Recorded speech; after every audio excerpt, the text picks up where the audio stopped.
in the church Bibles, Exodus chapter 20. We've all seen this before, I'm sure. Maybe you've seen it even at church, when there is just that one person that is really cranky, very irritable.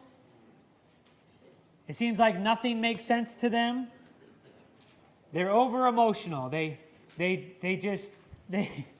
You tell them anything and they just start flopping around on the floor. You tell them that they really need a nap and they yell at you like, no, I'm not taking a nap. Even though you and I as adults know that's exactly what this child needs, but it's something about telling a certain kind of person that they need to take a nap or go to bed that all breaks loose. Am I right? Yeah? Have you seen this? Yeah. Cranky, irrational, irritable, nothing makes sense. So the question for us this morning is, am I describing a 2-year-old or am I describing you? We've all seen that in a toddler, but I think we've probably seen it in ourselves sometimes too. We live in a world that is increasingly run by hurry and hustle and against rest. How many of you got a good night's sleep last night? Raise your hand. All right, good night's sleep. Okay, about half of us. How many of you did not get a good night's sleep last night, right? And then some of you are so tired you can't even put your hand up, okay? Right? And maybe you've heard this quote before. How many hours in a day?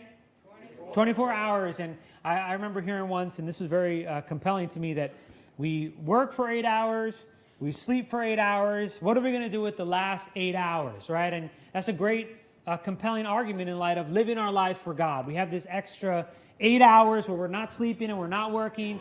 We want to use it to the glory of God. Amen? But here's the thing. We hear a lot in Scripture and in sermons and in books and things like that about how we should live while we're at work, and what we should do with that 8 hours where we have the choice to do with it what we want. But you know, we don't often hear what God thinks about that 8 hours that we're allegedly supposed to be sleeping. It's just a given that we know, sleep's a part of it. But actually, sleep and rest is a very important part of our lives, and more particularly our spiritual lives. And we'll talk about that today. In Exodus chapter 20, we have the great list of God audibly speaking the first of the 10 Commandments. And it says in verse 1, "Then God spoke all these words, saying, I am the Lord. I am Yahweh your God, who brought you out of the land of Egypt, out of the house of" what? Slavery. Right. And here's the first. "You shall have no other gods before me. You shall not make for yourself an idol or any likeness that is of what is in heaven or above or on the earth beneath or the water under the earth.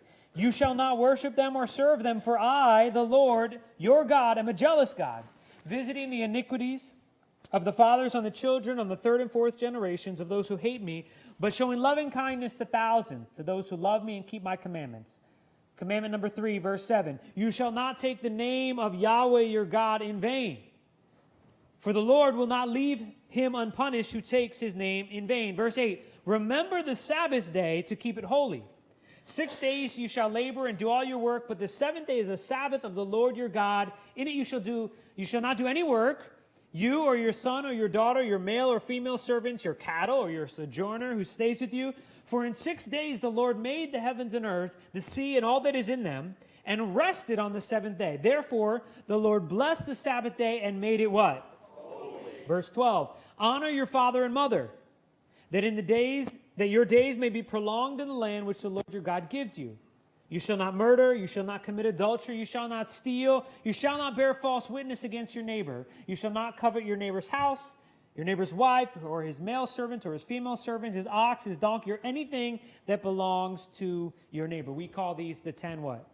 The 10 Commandments. That's right. And then we see here right in the middle of the 10 Commandments, the 4th, sort of transitioning from the commandments that are primarily about God and then primarily about our neighbor, right? The greatest commandment is summed up, loving God and loving our neighbor. Commandment 4 uses a little bit different language. It's not "you shall not," it's "remember the Sabbath day," verse 8, "to keep it holy. 6 days you shall labor, do all your work, but on the 7th day it's a Sabbath." The word Sabbath means literally rest. It's the Hebrew word Shabbat. Say that.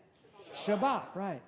The seventh day is a Sabbath, a day of rest for the Lord your God. And so God tells us that his people ought to remember the Sabbath. There's something to that, I think.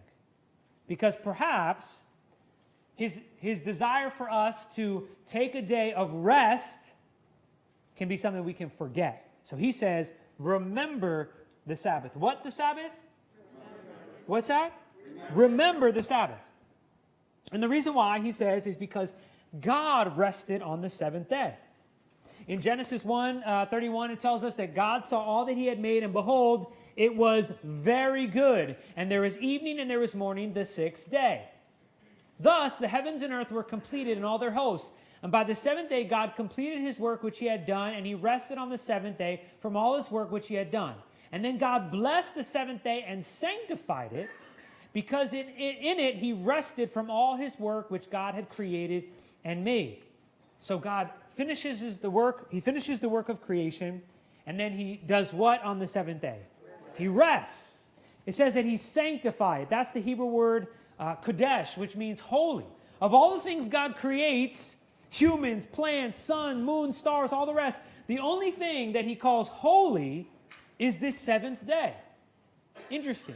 Not that the other things weren't, but he specifically sets it apart as holy. Now, God rests on the seventh day. It wasn't because he was tired or worn out, but it was the day that after completing his work, his great work of creation, you know what he did? He stopped his work, sat back to enjoy and to see what he had made. That's what he did. It wasn't because he was tired. It was because God was taking the time and setting for us a pattern of stopping our work so that we can rest and enjoy what he has given us, which in this context is something that is very good. Some of you wear the bracelet, God is at work. Not on the seventh day. He rested. Oh, come on, that was a really punny joke. All right. Go to Deuteronomy chapter 5, page 190. You can keep your marker in Exodus. We'll be back there in a second. Deuteronomy chapter 5. So he calls for this Sabbath day, this day of rest, because God did that on the sixth day. So Deuteronomy 5 retells the Ten Commandments to a new generation that's about to go into the promised land. And we'll pick up in verse 12. Observe, right? We were told to remember in Exodus 20. Now it's observe the Sabbath day to keep it holy, as the Lord your God commanded you. 6 days you shall labor and do all of your what? Work. But the seventh day is a Sabbath of the Lord your God. In it you shall not do any work, you or your son or your daughter or your male servant or your female servant or your ox or your donkey or any of your cattle or your sojourner who stays with you, so that your male servant, female servant may rest as well as you. We read that in Exodus. Now, this is a verse that is added for the Deuteronomy telling, verse 15. You shall remember that you were a what? Slave. You shall remember that you were a slave in the land of Egypt, and that the Lord your God brought you out of here by a mighty hand and an outstretched arm. Therefore, the Lord your God commanded you to observe the Sabbath day. Okay, now listen. I know, especially in the Christian world, excuse me, there's a lot of conversation about the Sabbath day. What day is the Sabbath? How should it be observed? When should we come to church? And things like that. And I know some people that if you don't keep the Sabbath, according to their understanding, you're not even a Christian. Right? And some people say, why would anybody keep the Sabbath? That's for the Jewish nation.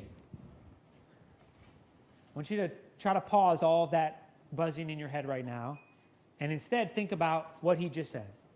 God commanded his people to have a day where they wouldn't work at all. Oh, shucks. God, you're so cruel and mean. He said he's commanding them to take a day where they're not doing any work. No one in their family or their household is going to do any work. And then he says the reason why is because you used to be a slave. You used to be a slave in Egypt, and now you're not anymore. I delivered you. And so what I want you to do to remember and celebrate your freedom is rest. Slaves don't get a day off. free people do. And so God is saying, I want you to remember and observe the Sabbath day, a day where you're not going to work at all because you're free. And just like I did on the seventh day, I want you to stop your work, sit back, and enjoy the fruit of your labor, your freedom, your relationship with me, and your lives in general. A whole day, they were commanded to observe this without any work. I mean, like, as I hear this and think about it, there's a part of me that's like, oh, God, give me some of that. That sounds wonderful. A whole day where you're not working and you're just enjoying God and your life and the creation. Woo! That's a commandment I like to keep. He says, you want to do this because you're free now. Now, go to Exodus 16. We're looking at the biblical case here for this day of rest. And then we'll draw some conclusions in a moment. But and you may need to read this again, but in Exodus 20 and Deuteronomy 5, where the commandment of the Sabbath is commanded, I want you to notice something, that what was not commanded was a day of worship. The Sabbath day is not the day of worship. You know the day that God wanted his people to worship him? Every day. So somewhere along the way, even in our society, it got mixed up that the Sabbath day is the day you go to church. It's the day you worship. But that's not the commandment. The commandment was, don't work, rest. Now, that might be on Sunday for you. But the point of this day wasn't worship me on that day. Make sure you read your Bibles that day. Go hear a sermon. That's the day you sing. Wear your Sunday best. That's not what the Sabbath was. It was about not working and resting. Now, if you incorporate worshiping God in that, obviously that's ideal. But he wasn't commanding them to worship him on a certain day. They were supposed to worship him every day. The Sabbath was not about worship. It was about rest. Deuteronomy 5, we just read. Now we're in Exodus 16. Here's this great story about the manna, or the manner, for those of you from Rhode Island. Then the Lord said to Moses, verse 4, behold, I will rain bread from heaven for you, and the people shall go out and gather a day's portion every day, that I may test them whether or not they will walk in my instruction. On the sixth day, when they prepare what they bring in, it will be twice as much as they gather daily. And so Moses and Aaron said to all the sons of Israel, at evening you will know that the Lord has brought you out of the land of Egypt, and in the morning you will see the glory of the Lord, for he hears your grumbling against the Lord. And what are we that you grumble against us? Moses said, this will happen when the Lord gives you meat to eat in the evening and bread to the full in the morning, for the Lord hears your grumblings which you grumble against him. And what are we? Your grumblings are not against us, but against the Lord. Look at verse 13. So it came about at evening that the quails came up and covered the camp, and in the morning there was a layer of dew around the camp. And when the layer of dew evaporated, behold, on the surface of the wilderness there was a fine, flake-like thing, fine as the frost on the ground. So we're talking about a flake-like thing that looks like frost. We're talking about frosted flakes, people. There it is. They're great. Okay.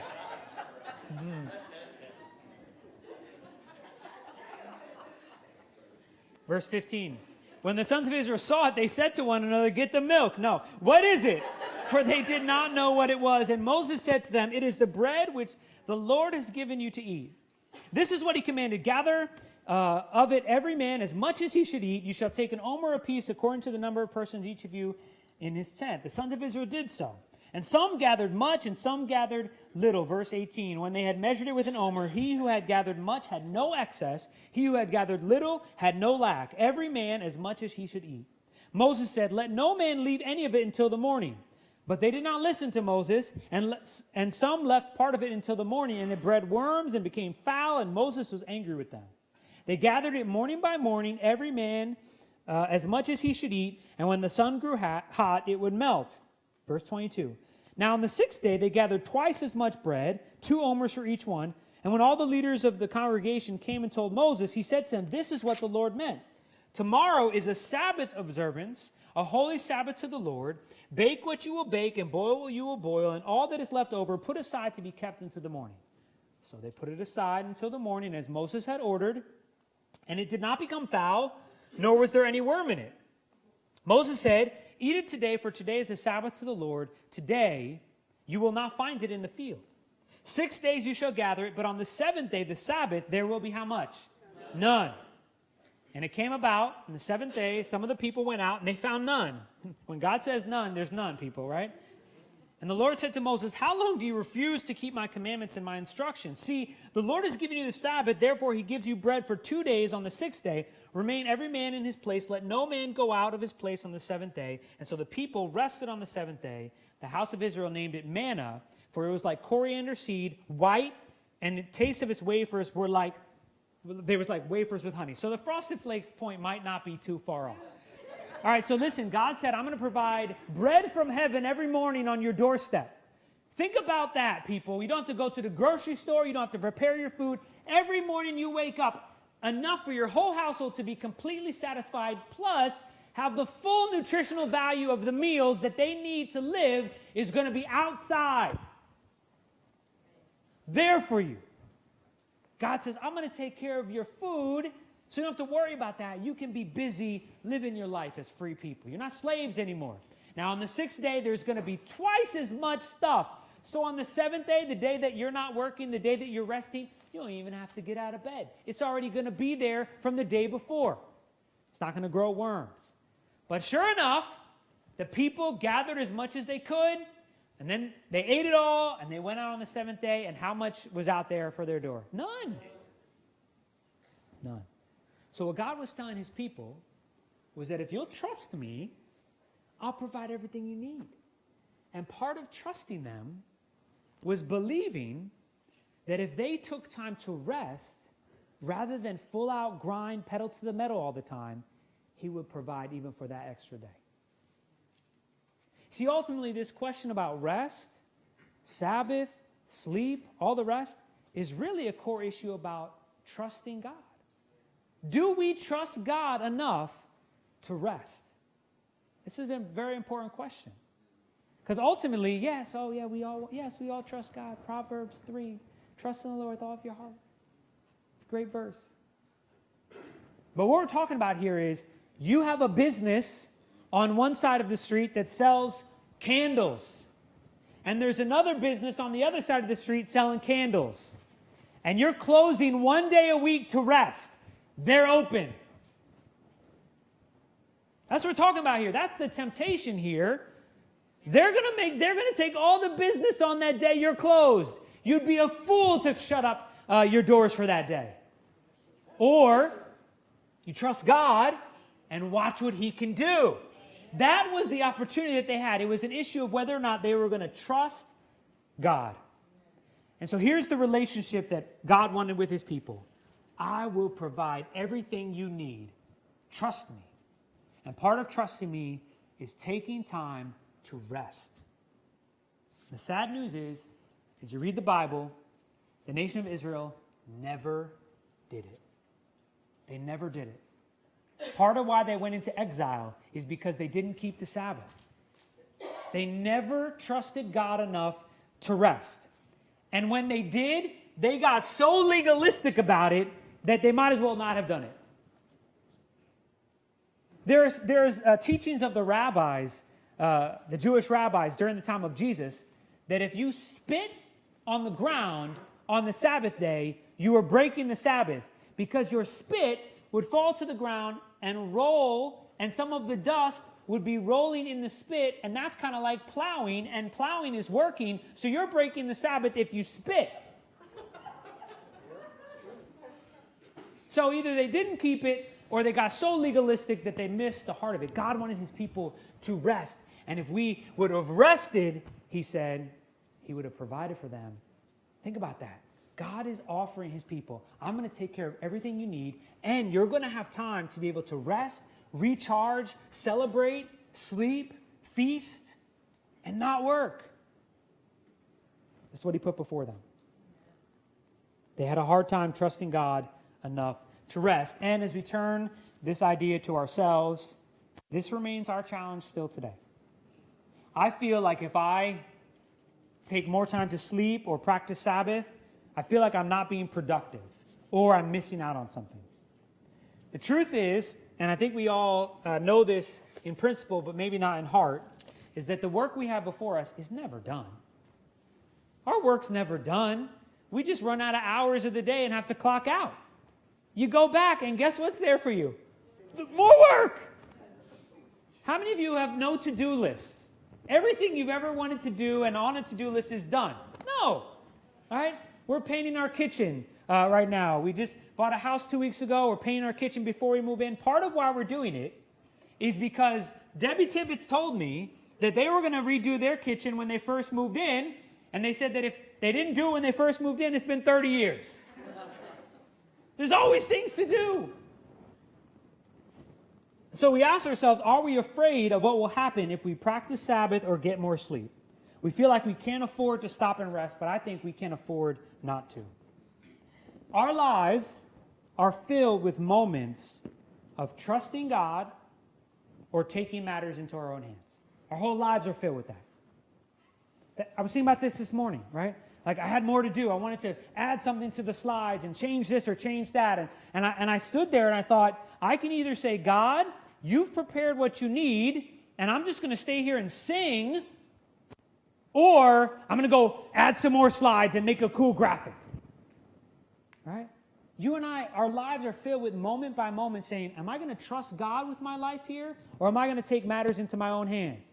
I'm not sure if I'm going to have enough to pay the bills this month. Am I going to trust God or take matters into my own hands? Right? This relationship that I'm in and the person's heart that I'm worried about. Am I going to trust God or am I going to take matters into my own hands? That's our whole lives, walking with God, trusting Him or taking matters into our own hands. Moment by moment, that's what we're doing. And this issue of rest is no different. I want to play a quick clip of a video. Are we good with sound here? Let's see. Tell me when you're ready. All right.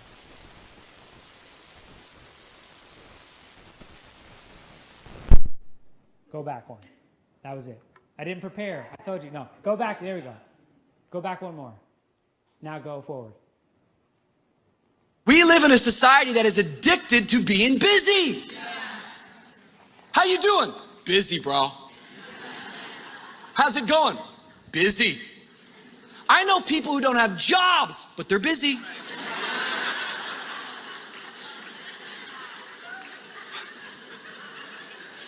We're addicted to being busy. And it's not just the world, it's in the church. I used to hear a cliche. I'll take a day off when the devil takes a day off. What? Last time I checked, the devil loses. He's defeated.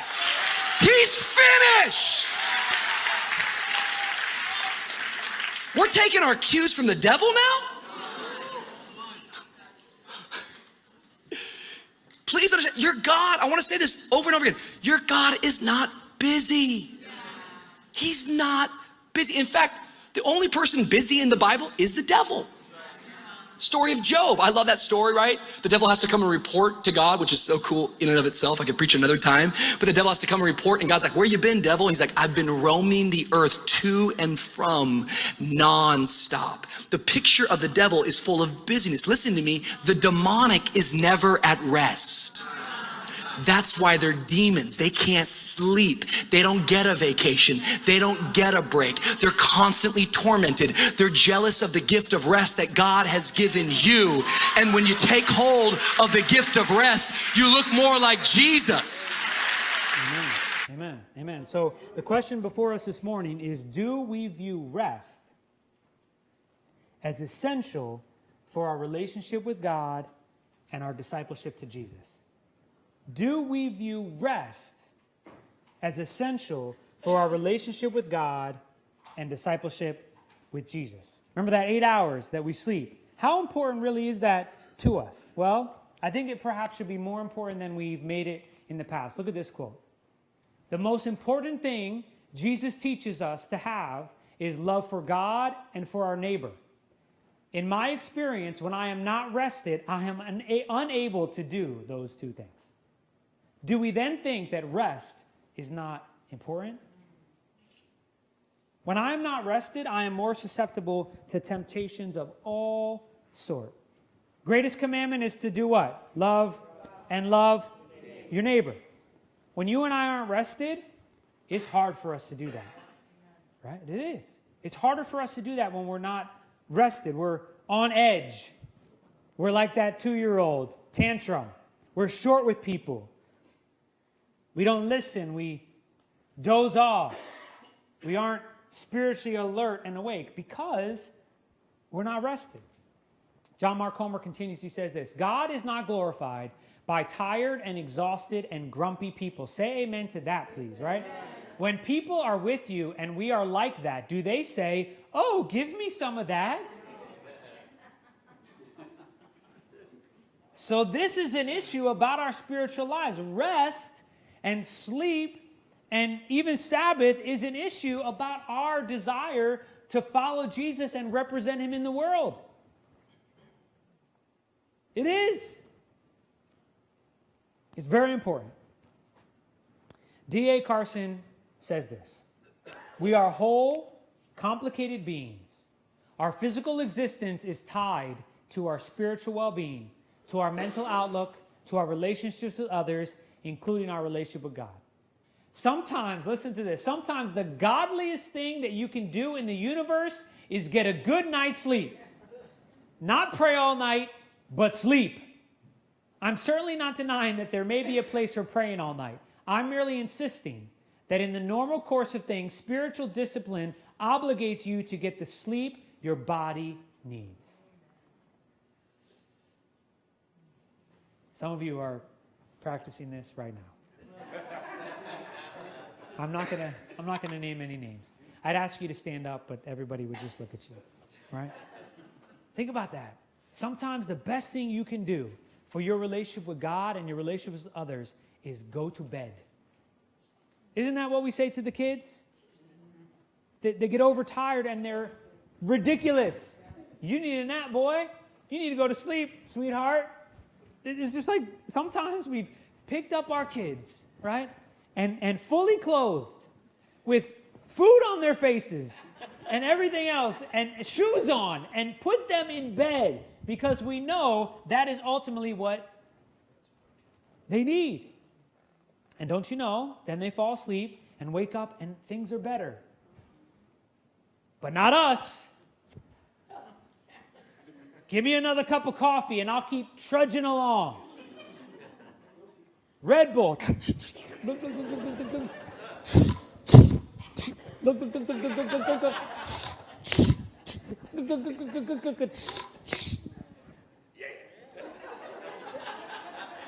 Ready to go now! Go to sleep. Leave us alone. Think about this. And so, right now, we are getting stretched in our world thinner and thinner. We sleep less. We rest less. Some of the reasons for that is just the push and the pull of our jobs, families. Some of it is because of our devices, our electronics, media, things to do. Things to do.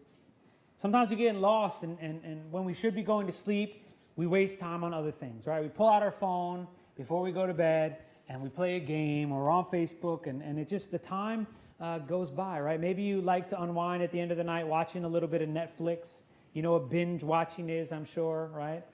Think about Netflix, all right? Anybody here have a Netflix account or Amazon, right? Okay, more people have Netflix than got a good night's sleep. There's a connection here, I think. Netflix, right now, if you watch a show, when the show is ending, what happens?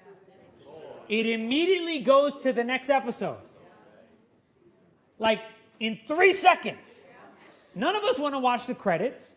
You've lost the remote somewhere in the couch anyway. And guess what? It'll do it for you. Next show. Can I tell you, there have been so many nights where my wife and I are watching something and we have to go, oh my gosh, what time is it? Because we've just been watching shows and it goes on for itself. And get another Red Bull, honey, it's 3 a.m. We almost finished season 20.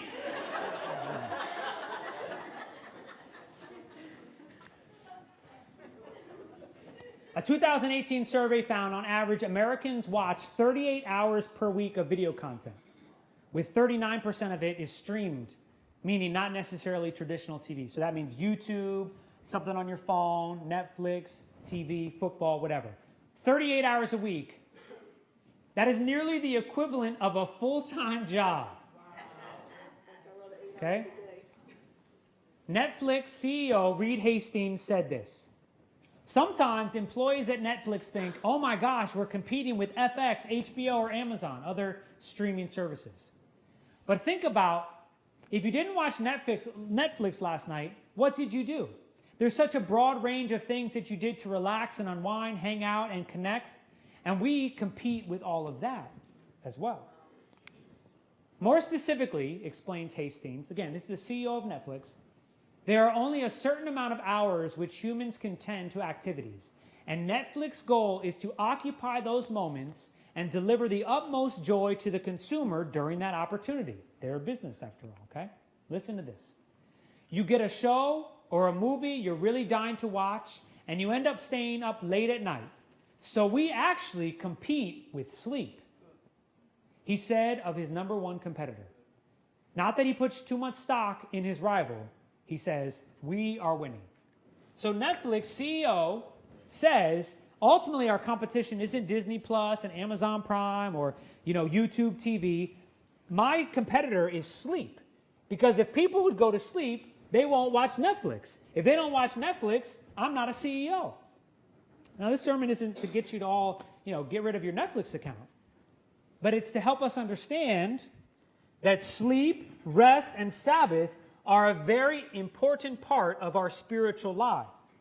And if we are getting that time where we're resting and sleeping and it's getting smaller and smaller and smaller, our ability to follow Jesus just might shrink as well. Sometimes the key to being who you want to be tomorrow is based on a decision that you will make tonight. Sometimes the key to being who you want to be tomorrow is based on a decision that you and I make tonight. When I was 20 years old, I was living in Albany, New York, and I had a great group of friends, Christian friends, I don't know, maybe a dozen guys, a dozen girls. We hung out all the time, studied the Bible together, went out to eat together. It was this really wonderful community. And I think the guys kind of just assumed that one day they'd all marry those girls, right? Spoiler alert, I did. Married one of them, my wife, right? We were friends back then, hanging out in college, and then we got married. And actually, a number of those guys did it as well. But what we realized was that that wasn't a given, that these relationships with our friends, these young women, wasn't a given. And one of the most frightening things that ever happened to us in our friendship was one night, the girls went up to Saratoga Springs and went out on the town, and they met a bunch of sailors. They met a bunch of sailors. And all of a sudden, started hanging out with the sailors instead of these boys that were just like, oh yeah, these girls will always be around. And it woke us up. These sailors swoop into town with their, their white uniforms and their gonorrhea and all this stuff. And we're just, and we are no match. Are you allowed to say that? I guess. Delete that. I don't have any resentment. Anyway. All right, so you know what happened? We literally had a meeting. These guys were like, we're losing our girls here. We need to get our act together. We need to step it up, boys. This isn't a given. And so what we decided to do was that on our own, no pastor involved, we were just, college-age kids. We said every Saturday morning at 8 o'clock, we are going to meet at the church, and we are going to pray and study the Bible together. Think about that. Young men in college wanting to wake up on Saturday morning to get together and study the Bible, right? I'd like to say it was all because of a love for God, but it was a love for these girls. And so what happened, the reason why we did that is because we knew that if we made the commitment to the Saturday morning Bible study to get more serious about our relationship with God, we had to make good choices on Friday. Friday night in college, prime time for partying, for fun, for evil, for hanging out, for doing all sorts of things. And we had an appointment on Saturday that we had committed to each other to keep. And so you know what? It helped us make better choices on Saturday, right? So the people that you and I want to be tomorrow may just have something to do with the kind of decision we make for our night tonight. What time you go to bed. What you do before you go to bed. How long you're going to sleep for, right? And I know some of us struggle with sleep, and we have different schedules and things like that. I'm just speaking in general about the importance of rest.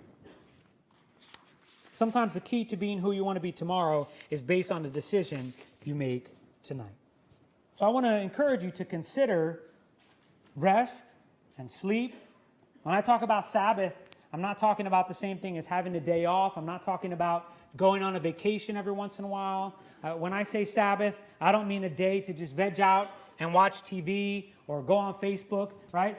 Those nights that I watch too much Netflix, I'm not refreshed as I'm getting off the couch, right? If I watch TV all afternoon, I'm more tired, right? So when we're talking about this practice of Sabbath, we're talking about what are the things that help you rest? What are the things that help you recharge? What are the things that help you connect with God? What are the things that help you slow down from your normal pace of the 6 days a week you're working? What helps you connect with your family? What helps you celebrate that you're not a slave anymore? This takes work, this takes effort, this takes intentionality for you and I to say, we are going to have maybe a full day, that would be ideal, but maybe a half a day or even a couple hours in a day where you and I make a plan to not work. Your email's gone, your phone's not with you, but you're resting, you're celebrating the goodness of God, you're with your family, you're with creation, right? And you're not working because you're free. And you're resting in Him. Psalm 127 tells us that unless the Lord builds the house, they labor in vain who build it. Unless the Lord guards the city, the watchman keeps awake in vain. It is vain for you to rise up early, to retire late, to eat the bread of painful labors, for He gives to His beloved even in his sleep. Resting, going to sleep, practicing Sabbath, remind us who God is. And hint, it's not you and me. All the things that we're worried about, all the extra time we're trying to put in at the office so that we can accomplish these tasks and all these different things, ultimately, by us going to sleep, instead of trying to figure all the world's problems out, we say, God, you're in charge. And don't you know, you wake up the next morning and somehow God's figured some of those things out. Has that happened to you before? You've been worried about something, you table it and you go to bed, and then you wake up in the morning and there's clarity or there's wisdom. It's sort of like that manna showing up the next day. We need to remember that God is God and we are not. We need the reminder that God knows how to take care of us. Right? You've heard of Chick-fil-A. They're closed on Sundays. Chick-fil-A is a privately held company that has reported sales growth in every single year since its founding in 1946. And per 100 restaurants, compared to all other of its competitors, right? McDonald's, Burger King, Wendy's, Subway, all the rest, if you boil it all down to observe 1,000 of each of them, Chick-fil-A is number one in sales by a lot. And they're only open 6 days. So here we find ourselves in this important verse, and I want you to think about it in light of rest and Sabbath. Proverbs 3, 5 through 6. Trust in the Lord with all your heart. Do not lean on your own understanding. In all your ways acknowledge Him, and He will make your path straight. This is what it's about. Do we trust God enough to rest? Do we trust God enough to stop? We should, because have you not known? Have you not heard? The Lord is the everlasting God, the creator of the ends of the earth. He does not faint or grow weary. His understanding is unsearchable. He gives power to the faint, and to him who has no might, He increases strength. Even youths shall faint and be weary, and young men shall fall exhausted, but they who wait for the Lord shall renew their strength. They shall mount up with wings like eagles. They shall run and not be weary. They shall walk and not faint. And so your homework this week, before we get together next week, is go to bed. Get some sleep. Trust God that if you shut the phone off an hour earlier than you usually do, or you shut Netflix off a little bit sooner than you normally do, and go to sleep, that God's going to do something in your life this week and bless you and refresh you and help you be more of the person you want to be, but because of our lack of sleep, we may not be. That's our homework for this week. Go to bed, get some sleep, And perhaps with your family, talk about what practicing a Sabbath would look like for you. So let's pray.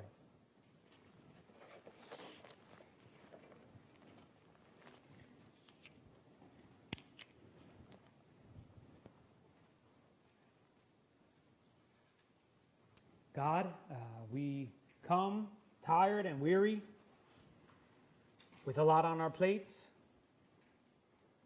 Many of us feel stretched and pulled like we have too much. It's hard to sleep. We're worried about this or that. It's hard to rest. Seems like the idea of a day of rest is impractical, or maybe just for rich people or something. So God, I pray that you would help us have faith, trust that you're going to work things out, that the weight of the world is not on our shoulders. Those of us that struggle with sleeping, even if we make the time, but our heads hit the pillow and we're wide awake and we're worried and we're thinking, pray that you could bring your peace.